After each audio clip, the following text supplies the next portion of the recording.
انت غلط، ودي احسن حاجة في حياتك. كل حاجة انت واثق فيها دلوقتي ممكن تكون غلط فيها. مش بقولك ده عشان ازعلك، بقولك ده لان الحقيقة، وفي الحقيقة ده بيشيل عنك ضغط مش طبيعي. فكر في نفسك من 5 سنين، الافكار اللي كانت عندك، الناس اللي كنت واثق فيهم، القرارات اللي كنت متأكد انها صح، كتير منها اتغير مش كده؟ وفي وقتها كنت واثق انك على حق. وده معناه حاجة واحدة بس، انت دايما في نص الطريق، مش في الاول ومش في الاخر، انت في النص. يعني ده ان في حاجات انت شايفها دلوقتي صح، وبعد فترة صغيرة كانت او كبيرة هتبص وتقول انا كنت غلط. في ناس بتشوفهم واثقين في نفسهم جدا وبتحسب ان دي علامة قوة، بس الحقيقة ان ده العكس. اللي واثق في نفسه بنسبة 100% بطل يسمع وبطل يتعلم وبطل يتغير، لانه مش محتاج، هو عارف كل حاجة. وده بالظبط اللي بيوقفه في مكانه. اليقين الزيادة مش قوة، هو سجن. احنا اتعلمنا ان الشك في النفس دي حاجة وحشة، لازم تبقى واثق ولازم تبقى حاسم طول الوقت.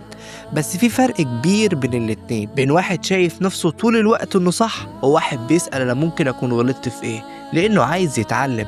التاني مش ضعيف، ده اذكى واحد في الأوضة، لانه الوحيد اللي قادر يتغير.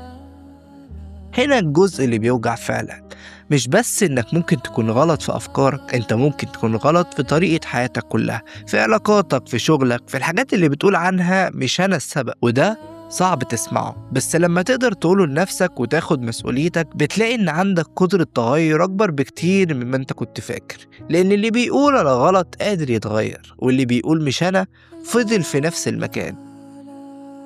النمو الحقيقي مش انك تبقى صح دايما، النمو انك تبقى غلط وتعرف انك غلط وتتغير. كل مرحلة في حياتك هتكتشف لك ان اللي فات كان فيه غلط، وده مش فشل، ده دليل انك بتكبر. الشخص اللي مش بيغلط مش شخص كامل، شخص واقف مكانه. بدل ما تسعى تبقى صح دايما، اسأل نفسك أنا غلط في إيه دلوقتي؟ السؤال ده لوحده هيفتح لك أبواب ما كنتش شايفها. لو الكلام ده وصلك اعمل لايك، ده بيساعدنا عشان نوصل لناس تانية محتاجة تسمع الكلام ده. وشارك الفيديو مع حد قريب منك، لأن في ناس في حياتك محتاجة تسمع الكلام ده. واشترك في القناة، لأن الفصول اللي فاتت والفصول اللي جاية فيها كلام هيفرق معاك فعلا. كل الفصول موجودة في القناة، روح اتفرج عليها لو عايز تشوف الصورة كاملة.